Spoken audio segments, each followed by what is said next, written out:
Thank you. And good folks can hear me in the back. Or great. Okay. I'm going to have some slides as well and go through them. So thanks everybody for having me here today. And I really appreciated our beginning panel on all of the work that Friends of Chicago River and all of the folks in here collaborating are doing. It's so important. And I was so excited to be invited and to talk today. I think that, I was thinking about a theme for this, and today I'm really going to be talking about how to build power for the Chicago-Calumet River. And I think there's a lot of us right now, we're feeling powerless. What is our role? What is our role in changing things? What is our role in advancing our values? And I'm hoping I can give us a little bit of hope in our role. I mean, I'm going to take us down a little bit and I'll take us up a little bit, but I used to advance. Okay, cool. I love my presentation. But I want to talk to you a little bit about IEC, but also I like to do photography. So these are all my pictures. I hope you guys enjoy them. And so Chicago River pictures in here. This was from last Sunday. IEC turned 50 years old this year, and we're a coalition organization that includes hundreds of members from all over the state, some of them community groups, some of them in international organizations. And we bring people together and we say building power for people in the environment. And I'll give you this, we work on these 6 issue areas in our approach. I think a lot of folks expect us that we're going to be an environmental education organization that does all this work and knows the policy and technical solutions. And that's not who we are, but that's who our members are. And I just really appreciate, often just in a self-directing, like in a humbling way, I say that our members do the real work. They're out there removing the buckthorn.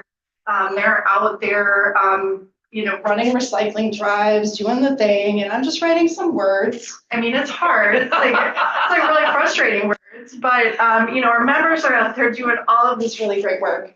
And I like to think of our role when we think about this more as being, building power for people in the environment. We want to make sure that our bodies of government are primed to move environmental policy forward at every level.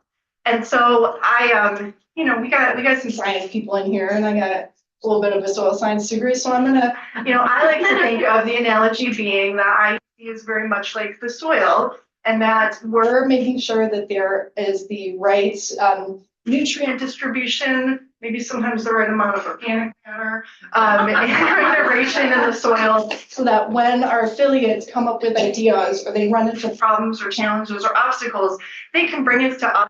And we have a body of government when those policy ideas can move forward, and even further agency staff and those there that can make these ideas really grow. So I like to think about that in our role and the importance of everybody in this room today in bringing us those ideas and challenges. Don't see an obstacle in front of you and just keep working around it. Let's remove those obstacles and make it easy to do the work we need to do. We talked a lot already today about some key issues facing the Chicago River, but I want to bring it to, I'm going to, talk a lot about power today. And I think I'm going to go down a little bit. I promise I'll come back up. But I think, one of the things when I very first started, I was on Facebook, I saw the Manufacturers Association taking some lawmakers on a literal tour of a lollipop factory. And I was like, we have way cooler things to show them. We can take them outside. We can take them to see solar panels, wind turbines. We can experience nature. And in thinking about that, it really is the question of all of us in the room, how is what all of us, all the things that we're doing, all the different tactics, leads to literally building power for nature. And, that's a thing to think about, but how do we make nature powerful? How do we make the Chicago River powerful in terms of issue campaigns, in terms of politics, in order to quickly see the solutions that we need to see? And so I have a few things, I have a little bit of an organizing background and talking about what power looks like. And, I have a little definition if we haven't dealt with this before. Power is the ability to influence decisions, shift outcomes, changes what is possible, can be who sets the agenda, who makes decisions, who can stop or advance change. And there's different sources of power, right? So decision-making authority, people, money. Unfortunately, some of us not on the side of that money, resources, and the narrative power in terms of communications. So in summary, it's the ability to give or take from a decision maker something that they want, right? And then, just some illusions about power. And you said, I'm going to take you down on some of these. We'll come back up. We are right. Like, we're right all the time. We have the right solutions. We're fighting on the side of good. But being morally right doesn't just automatically lead to power, nor does the truth being on our side. That doesn't automatically lead to power anyway. It should, but it doesn't. And having the best information, that 30-page white paper that a lot of our scientific affiliates give me, not going to build power just from the white paper alone. And speaking to large numbers of people, we have large numbers of people who agree with these issues, but that alone is not getting us where we need to get. And this is where, like I said, I'm taking down, we're taking you up. Votes, and a lot of the research on this, whether it's votes from a decision maker or votes from people who are voting for a candidate for office, votes are taken based on values, relationships, and beliefs. Votes are not taken solely on data and facts. And that's not to, I'm going to talk to you, all of you scientists in the room that are like, oh, you just said my data doesn't matter. It does matter. But there are places, ways to make it matter even more and contribute to that power that we're trying to build. And I put these here. Power is something that I think can be measured. And I provide these stories of where we've gone. And I know we've talked about some really incredible successes with the Chicago River that we could not have imagined 20, 30 years ago, right? And one of my favorite things to say on climate change is that at the beginning of my career in 2014, there was this resolution that was against Obama's Clean Power Plan and said climate change doesn't exist, it's not going to impact Illinois, and it passed the Illinois House with more than 60 votes. So an anti-climate change legislation in a Democratic state that has a Democratic majority passed in 2014. And we're really upset about it. We worked our butts off on it, nothing that we can do. Last 2024, 10 years later, we passed with a supermajority, almost a supermajority. There was one person not there in the House, but supermajority would have been in both chambers of support, a climate change mandate for all K through 12 schools. And so just the really powerful things that power building can do by taking into account all of the things that you need to do, all of the different tactics, our coalition building, getting us to a point where we have a state legislature that has an environmental majority, which is where we're trying to go. And so I'm realizing that you can't see the color of some of these, but you're going from in the House, we're at a lot of undecided people to being a lot of people who support the environment. And the same in the Senate, moving to a place where we have a lot of strong supporters of environmental issues instead of people who are opposed. It doesn't mean that we can get everything done, but we are getting closer. And so I want to talk about those relationships, values, and beliefs, and how we all have a role in all of these pieces to get the issues I'm going to talk about done. And so relationships, of course, that's key and critical to everybody in this room and the work that you're doing. But I'm always encouraging nonprofit organizations, especially, to just build relationships with elected officials. Much like in life, you don't want to go to somebody and ask them for something the first time you ever meet them. So what are the ways that you build relationships? And elected officials can be great at helping spread awareness. They can have great networks, credibility, depending on who they are, problem solving, and access. I love it so much that when I go meet with a lawmaker and they're like, oh, I gotta call Barbara from my local friends group before I can tell you how I'm gonna vote on this thing. I'm like, yes, I love Barbara, we're aligned, she's gonna help me, and then you're going to vote the right way. And that's the sort of thing that I want all of you to be to your lawmakers, because I don't want them entirely relying on me as a lobbyist. I want them relying on the people that are in their district that strongly support the things we want to do. And maybe someday we don't have a fiscal crisis in Illinois, and we're going to head towards funding these solutions we want to do. So there's all sorts of non-lobbying work organizations can do, from adding folks to their newsletter, giving district-specific events, inviting folks on tour. I'm going to talk about that at the end, and giving, doing town halls. All those sorts of things are comfortable for elected officials. And I wanted to tell a little bit about taking your decision makers outside. Again, one of my favorite things to do, and I'm going to start with the story. Some of these are Chicago River, some of them are not. But the very first time I took a lawmaker canoeing, it was Rep. Chad Hayes, who's a Republican from Central Illinois, and we went on the Middle Fork of the Vermilion River. We had a big trip. It was for Rivers Network and us. Super fun, beautiful site. We had a lot of coal ash issues and other things to talk about. So 5 minutes into this canoe ride, me, Chad Hayes, our canoe overturned into the water. He was a really fantastic sport about it. I knew he was going to be, but he was a really great sport about it, even though he lost his favorite hat. And we continued on this 3-hour ride, having just been ducked in the water. But afterwards, he would regularly tell other lawmakers that if they voted the wrong way, Jen Walling would dunk them into 55-degree water. And I have never ever contested that. And so maybe not. But I think it's just so important to experience these things outside. We've taken a bunch of lawmakers canoeing with Friends of Chicago River. We've taken Carlos Rosa. He came out on a very cold day last year to Philly Creek. And it was snowing, and I don't recommend that, pick good weather, but he was such a great sport, and he definitely agrees with these things, so it was great to learn. But, I've got pictures up here. We've taken a lot of Chicago lawmakers to the Cache River in far southern Illinois, which is the best place to learn about invasive carp. You will be canoeing in the Cache River, and there will be an enormous carp that lands in your canoe. And that is a great way to learn about why they should not be in Lake Michigan, just firsthand. And then, we've been to the Rock River. We've taken a bunch of lawmakers to the Emmacombe wetlands. And there's all sorts of fun stories from this. Of course, there's risk. One time we were taking a rep fishing on the Chicago River with his 6-year-old who'd never been fishing before. And the 6-year-old immediately caught a fish. So I was like, oh, we did it. It was around Goby. We didn't know what to do with it in front of the 6-year-old. So maybe it ended up in the trash. I don't know. But we had to really carefully walk around that 6-year-old with his freshly caught fish.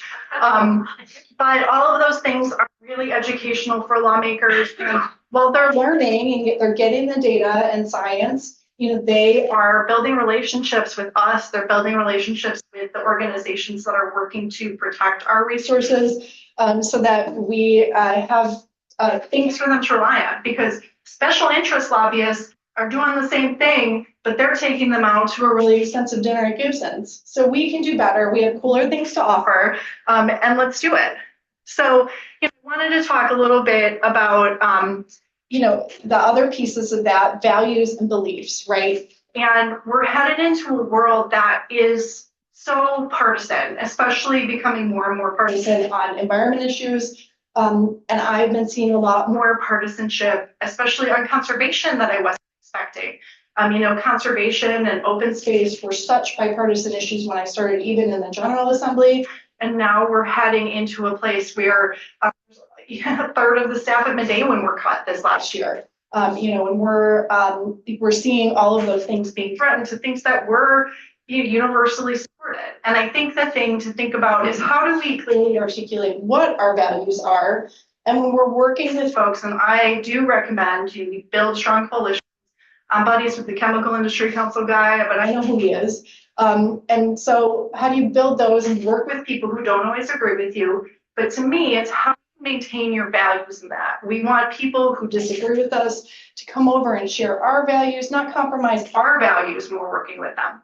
And so just thinking about what the values of our work are and strongly articulating them, and polling often meets that. And polling, of course, also not building power, but it does show where we can message and put messengers out to build that power. So accountability, public health and safety, fiscal responsibility, and stewardship and legacy, all of these types of things are values we continue to articulate to keep building our power and bring people over. And then beliefs about the environment. And I put some work here. Friends Chicago River has been working really heavily on this asphalt spill, which like 500,000 gallons into the no name yet, right? Yeah. Illinois Prairie Canal. Illinois Prairie Canal. 500,000 gallons of oil. That sounds even worse now that we boil in the Prairie Canal. Like, yeah. So, and US EPA just walks away from the job. They were like, we're done. It's cool. We're going to walk away. And I just talked to IEPA about how frustrated they are at government in that place. And I think the belief that pollution needs to clean up and people need to take responsibility for the messes that they create is something that is a belief that is pretty universal. And so how do we bring stories like that, communicate them in order to get the votes that we need? So I'm going to talk a little bit now about what we do with that power that we're going to build and continue to build for the Chicago River and for nature. We're right in the middle of the state, well, I guess it's not the middle, it feels like middle, but we are a couple months into 2026 in the state legislative calendar. Here are some of the deadlines we're at. Next week is the deadline to introduce all bills. So we're going to see what people put in and learn about them. And then May 31st being the end of session. It's a real weird calendar this year because there is an election year on March 17th. They're expecting a large budget deficit again, and we don't know what the federal government, other things are going to be pulled, but we're going to see more of a deficit. So we're going to see a very similar body of government than what we've seen before, but there is going to be a bunch of turnover, especially in the next year. So how do we work on making sure new members or candidates, and IEC across the board works with every candidate running for office to make sure they have educational information and emphasize legislation that won't be an expense to agencies. Someday we'll get there, but that's a little bit of where we're at. So I'm going to talk about all the things that we got accomplished this year, and that feels good. And this is Leader Teresa Mao holding a muscle. And so one of the biggest bills, and Friends of Chicago River has been a leader in this coalition, and I see Shed Aquarium, I see a lot of organizations here who have been leaning on this plastics work, microplastics and the pollution from microplastics being something that we need to get out, and we're seeing the impacts of, we're seeing the science of. So Senate Bill 1531 is through the Illinois Senate, it's through Illinois House Committee, it just needs a vote on the floor. And in that case, the Chemical Industry Council and the manufacturers are fighting it tooth and nail, and they've hired some lobbyists to take people off in the Illinois House that normally would vote for us. And so there's a lot of work that we need to do to bring people back on board. And some of those are, South Side and West Side of Chicago lawmakers. Some of them are Will County lawmakers. They're being told this is going to shut down their small businesses. Despite that, 10 other states are doing this. And you can go to every little corner bodega or cart in New York, and they have no styrofoam anymore. And so we're real close to getting this done. We just need a few more votes. The Coalition for Plastic Reduction has been our coalition working on this. I feel very good about this getting done this April. Just an incredible piece of legislation that I'm very hopeful for. So if you haven't called your lawmaker yet, call them. And then there's a plastic bag ban that's been put out there. We're going to see where this goes this year. I also think we're going to get an important piece of legislation and single-use plastics done. It's one that requires third-party delivery apps to ask you if you want not just plastic utensils, but things like napkins and condiments. And if they give it to you when you said no, they can be fined. And that is something that we've actually worked with third-party delivery apps on, and they've agreed with. So we're hopeful that one moves forward. And then even bigger than that, more important than that, but still harder to get done, is going to be our wetlands legislation. This U.S. Supreme Court in Sackett versus EPA dramatically weakened the Clean Water Act, and then we're seeing even more weakening with the WOTUS rules.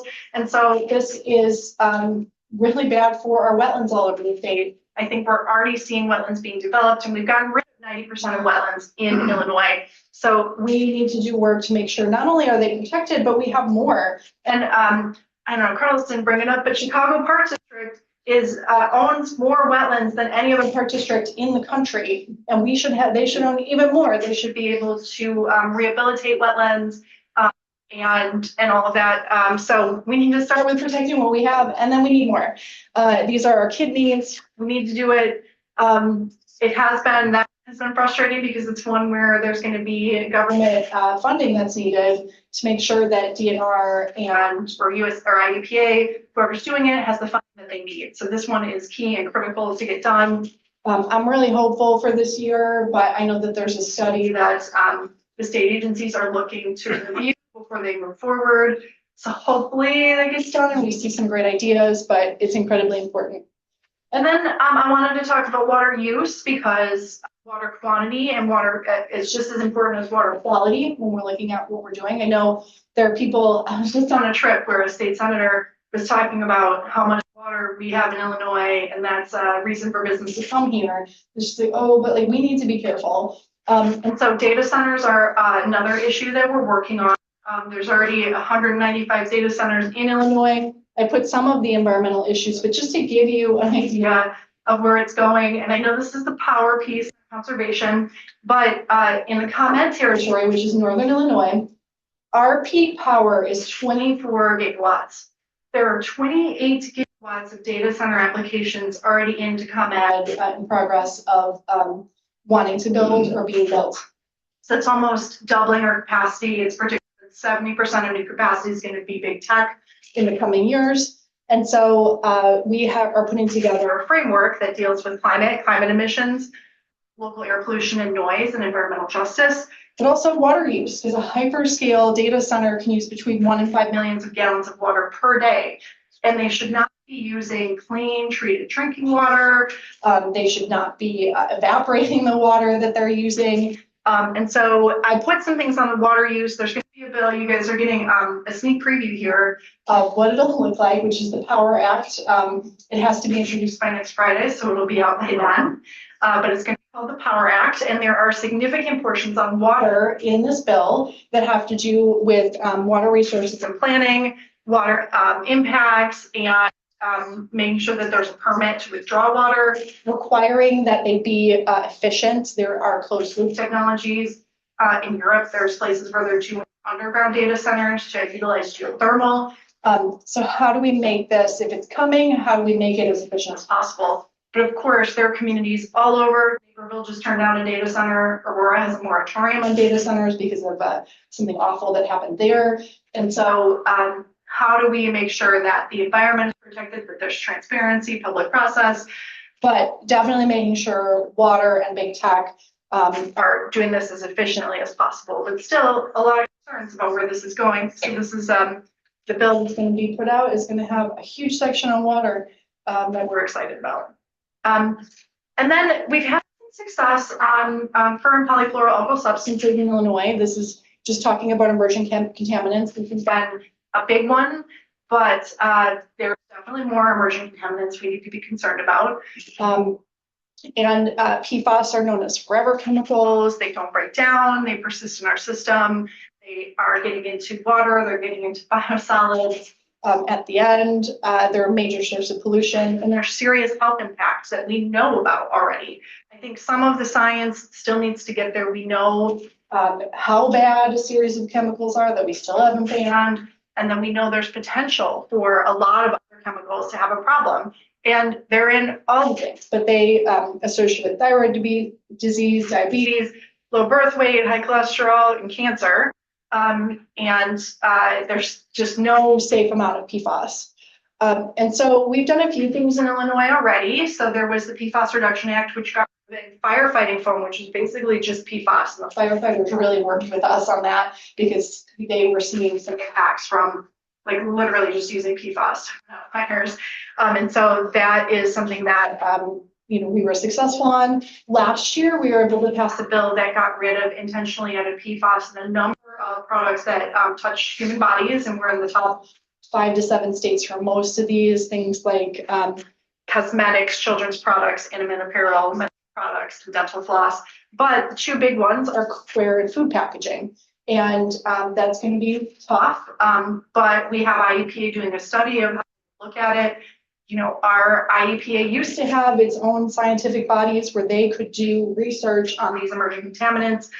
We don't have those anymore. IEPA used to be Institute of Environmental Quality. It's not there anymore. And so how do we take this on as a state to just talk about what is and isn't safe, make sure that we're banning those from particulate products. So we're hoping this year we have a bill on pesticides that contain PFAS, because there were a couple of new ones that include a fluorinated carbon atom that were just approved by the US EPA last year. And so how do we ban those before they start to be used even more frequently? But there are other PFAS pesticides being used on foods that we eat. So how do we ban those? And that one already got put in. And then I think cleaning products is the next one. And I wanted to end just a little bit. Of course, there are a lot of bills we're working on. I'm happy to take questions about any of them. But I did want to end with a little bit of a City of Chicago recap. And there was a lot, I know last year, awful, but like a lot to be excited about in a lot of different venues. Of course, on our climate side, we passed the Clean and Reliable Grid Affordability Act, which was a huge bill advancing renewable energy and storage deployment. Also, the Northern Illinois Transit Authority Act, which is just an incredible bill that's supporting our public transit. That was like the best 24 hours of my whole life, I think. Looking at the 4:30 in the morning that the Transit Authority Act bill got called in the Senate. What this work is like sometimes. You guys are coming out and I'm staying up till 4:30 in the morning watching board debates. And so, but one thing that I think is maybe a little underreported is our success with the Department of Environment. The Department of Environment budget is almost tenfold for this year because we've moved over some of the inspection and enforcement that got moved to other departments. It's not more in the overall budget, but those inspection and enforcement folks that were moved away when Mayor Emanuel closed the Department of Environment are now back. And that's really great we've seen environmental enforcement really take it down. And now in Chicago, we're like, oh, we get ticketed for everything. But these polluters over the last 12 years have seen their tickets go down. Well, we're getting more parking meter tickets. So this is something that I think will contribute to the enforcement and inspection of sites that are polluters throughout the state. And so we're really excited about that. We also saw the plastic bag fee increase. I'm a little concerned. I want to see the city of Chicago do more education on the bag fee being increased, more requirements of education at the checkout, because we don't want the city of Chicago to be encouraged to just sell more plastic bags. We need people to not use them. And it does work every time we increase it, but we got to keep up with that education and make sure people aren't using the bags. But it was increased to 15 cents. And that's not just plastic. Actually, I should have used the carryout bags because it's for all bags. But hopefully none of you noticed that because you're not using the bags. And then we're working on the Hazel M. Johnson Cumulative Impact Ordinance, which is going to be important for air and water all over the city, looking at development, particularly environmental justice communities, and what else is in the area already so that we're not creating really dangerous conditions in environmental justice communities that are already dangerous. And so this came out of some of the general iron work, Pilco work, all of these things in the city. Going to be a really important ordinance. It's very close. I've heard there's a new amendment we're going to see, and we're working on our aldermen to also have aldermen on that one. That one's time sensitive. And we did a lobby week last year, which was our first. We do climate lobby days. We do several lobby days at the state every year. So if you need to come down to Springfield, we got you. We got a bus. And so we did a City of Chicago one last year, which was unique, doing aldermen and wards, and we're able to put together a lot of different aldermanic visits. And so you join us for that this year. Talk about your favorite river. Talk about plastic pollution. It's going to be a really exciting time. And I think,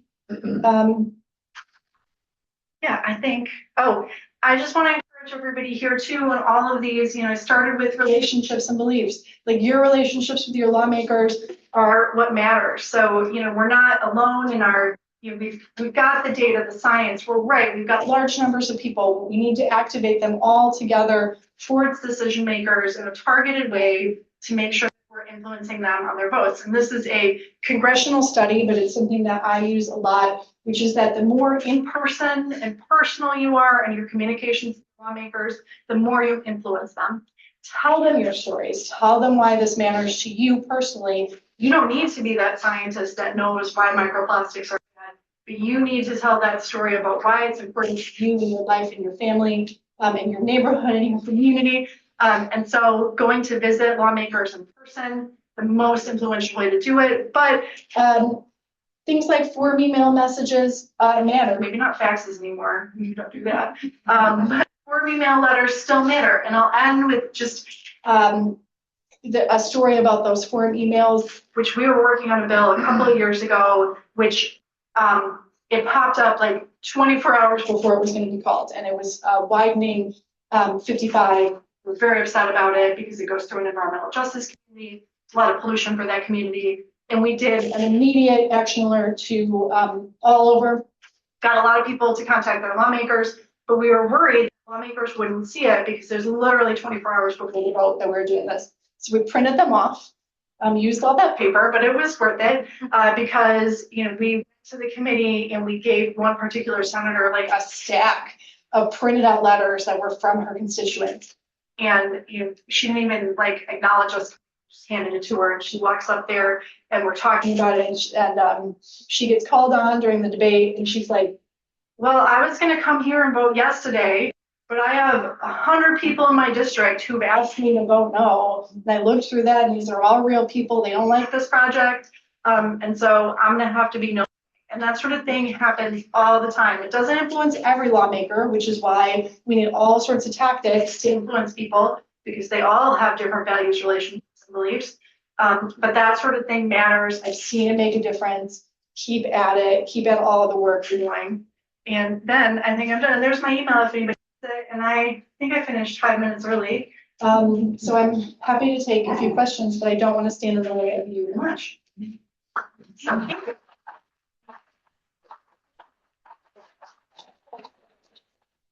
Wetlands. Is that the answer? I did. I asked about that. You touched on it in passing, but I'd love to hear from your perspective a little bit about I'd love to hear more about why the transit bill, which was such a great win, and it even happened in the veto session of all things, which I've learned about from you and cramped and unusual and weird that is. And I've heard transit activists and experts express genuine shock at how much got into that bill and passed beyond what they expected. And I wonder if you could just say a few words about, was there something particular about that particular fight? Was it just sheer persistence and finally the dam broke? Or how does it seem to you that happened? Yeah, and I'll just, despite having done this, I've done 15 legislative sessions. This is my 16th, but before that I worked for a state senator. Before that I was like in advocacy too. So it's been like 20 years and like every year I'm shocked, but like that was maybe the biggest shock. Like I refer to it as the Springfield miracle, which would never happen. And so with that bill for folks, that bill was 4 years in the making and I was on CMAP had a part subcommittee that worked on transit and for 2 years before there was even a bill because we knew this fiscal cliff was coming from the federal government. So we're working on this part subcommittee and even in this part subcommittee, so like, I'm over there. I was just like, they kept proposing these ways to pay for transit and I was like, these are like the stalest, oldest ideas I've ever seen you guys. Like this is not going to happen this way. And coming up with ways to fund transit that just we're not going to work. And so I think that and even with the passage of the bill, we're at veto session. We're at the second week.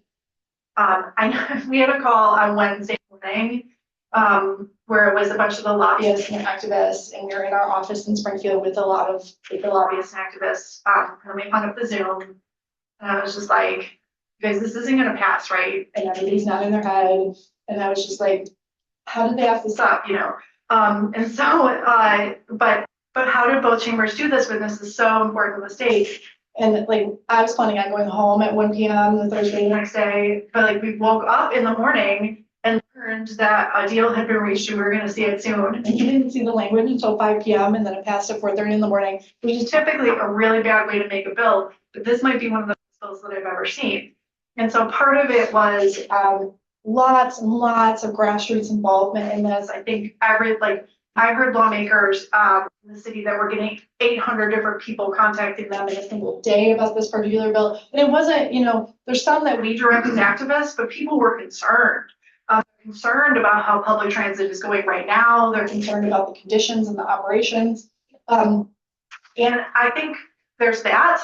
And of course, in all of these, if anybody tells you that only one tactic passes a bill, that's always a lie. There's grassroots, there's direct lobbying, there's communications, and then elections matter because I really have to give credit to our governor and our legislative leaders because our governor, of what I've heard, I don't know in the room, but I've heard the governor pulled in the legislative leaders and the people who are working on it and said, if we don't do this tonight, I'm calling a special session. So we're doing it right now. And they just really put the screws to a lot of people. I mean, it took money out of the road fund to help pay for transit, which is like my dream. And so, like that happened, and then there's a RTA sales tax piece, but like just very minimal tax increases for the whole session. Talking about taxing everything, and not trying to sell all those taxes. And in the end, it was the 1.5 billion we wanted. We're going to see some really great things happen in transit, and I'm really excited about it. But it was all those different things. The leadership of our governor, just really important to getting that done, and it's a good sign for where we're going. Okay. Jen, you and I have talked about this, but I think you just alluded to how important the governor is when it comes to getting issues passed. Him and his office have not historically have made conservation issues a big priority. So what are your thoughts and what the conservation community can do to help, turn that around? Yeah, and I think that there's a lot in conservation and nature where we have a big deficit to work from. And part of that has been, I think, strategically, like the Department of Natural Resources over time, especially when the state has been more bipartisan, directed a lot of resources to downstate Illinois. And so now we're in a piece where we are looking at Department of Natural Resources and Conservation. Like, there's just not a lot in the Chicago region that belongs to the state. There's not a lot. There's almost nothing that you could reach by public transit, for example. And so, the power was there. It was used as a way to build coalitions by like DNR was a downstate agency, but we know nature is not just a downstate issue. And we've seen how, like, through all of the referendum, I mean, if you pass a referendum in McHenry County, which has almost all Republican lawmakers on forest preserves and the conservation district, you can pass it in the state. But I think we've built this so the power sector is in a place that isn't very powerful anymore.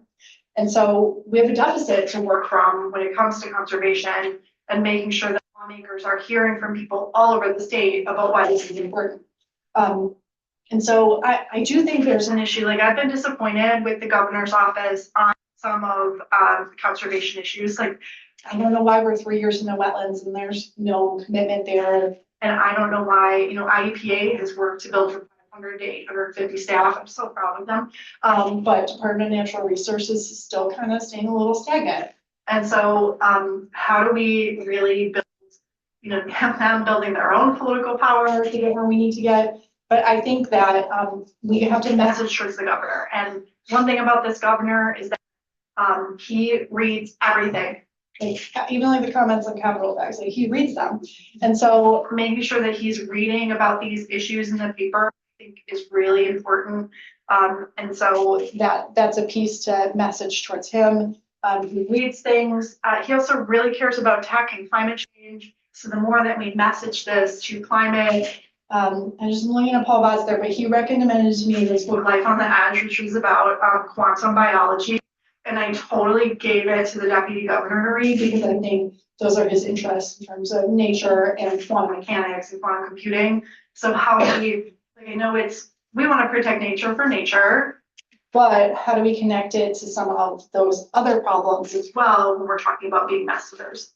So there's a lot of work we need to do, but you know, if you are stewarding a nature site, you bring your lawmakers out. Like, we got to build those relationships. We keep doing this. I'm happy to help. I know most of them, a lot of them like me. Some of them don't, but maybe they'll like you better than me in those cases. But you know, we have a tremendous deficit to work from, and we need to move forward. I think that those referenda at the county level is a good representation for where the state would be. So how do we show that strong support and build that power and move it forward? So.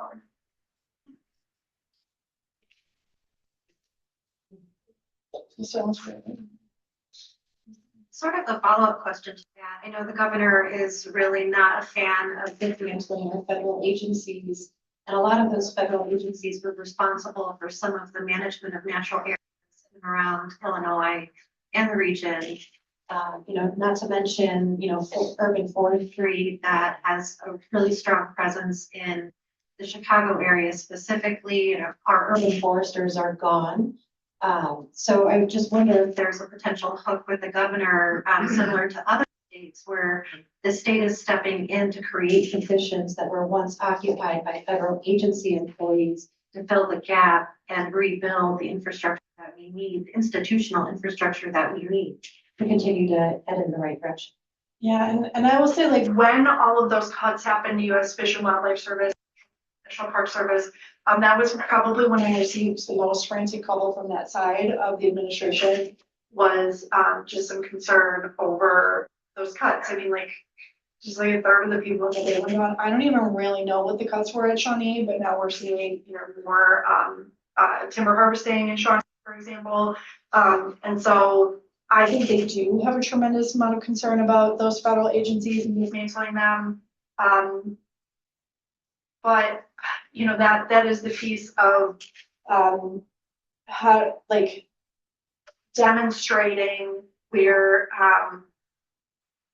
those sites are having an impact elsewhere. I mean, I think there is a lot of concern, but I'm not seeing them step up to fill those roles. And so, you know, that might be the piece where some of the more local districts might have to step up as well, which of course they're stretched too.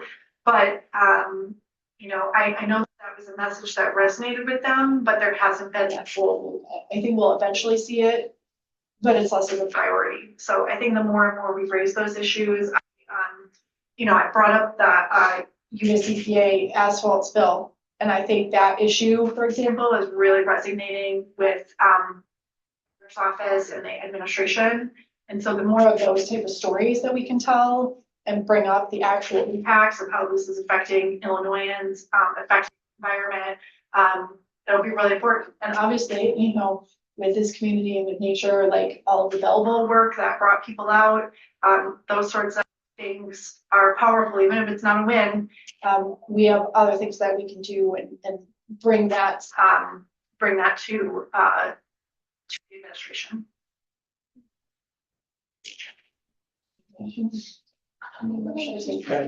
Two more. I'll just take these two. Hello. Illinois, of course, is surrounded by Wisconsin and the other states. Do you have, and of course, our environments don't know state boundaries. So do you work with, say, for instance, a comparable group in Indiana or any of the other states? So even though we're an Illinois-based coalition, we partner nationally with the League of Conservation Voters, and we do work with the Wisconsin Conservation Voters and the Indiana League of Conservation Voters, and then their partners. So that's usually how we network. But there's a lot of different ways where we might, and obviously, like, you know, when we're looking at Indiana, the facts that they just, like, the redistricting fight, for example, was really important to us, because if they did it, we probably were going to redistrict, and they said no. In Wisconsin, we're working a lot with Wisconsin on data centers, because they have a lot more people coming in for data centers, and they have a lot less ability to pass something stringent. And Minnesota has a data center policy that is pretty stringent, and so we're looking to them to copy paste and plagiarize. And so we are looking at Midwestern states, and those are usually the best states when you're thinking about how to pass policy. Because if I go like, hey, California did this, I get a little bit of side eye. And so, looking at, I want to compete with all of the Midwestern governors. I want to do better. And like Minnesota's doing all that. So, we gotta keep doing better and, look to other states to compete and collaborate. And this is the last one. Ken, would you mind if I told a story instead of asking the question? Sure. 40 some odd years ago, when we were trying to get the first Chicago River ordinance passed, it was before the planning commission, which was chaired by Edward Verdoniak, Fast Eddie. And frankly, the meeting was not going well. They just weren't buying into it. And I think Judith Stockdale said, Rob, go and grab your Gene Schulter, and took him behind in city council. You can go in the back there and have a private discussion. I said, Gene, this is just not going well. This is, well, what do we do about it? I said, well, this is good for the environment. And he said, good for the environment. He went back, and I could literally see him whisper into Fast Eddie's ear, good for the environment. And suddenly the whole meeting changed. And we were on board, and the damn thing passed. So there are weird ways to get stuff done. That was one of them. Yeah, that is a great way to end. That is exactly those messengers and messages. And the way we need to build relationships, others, I want them to, Talk to all of you and ask what I should do, and I want you to give them the messaging that will really. that is a really great example. So thank you. And thanks to everybody in this room for the hard work you're doing. I really, I'm so lucky to have all of you doing this, so thank you.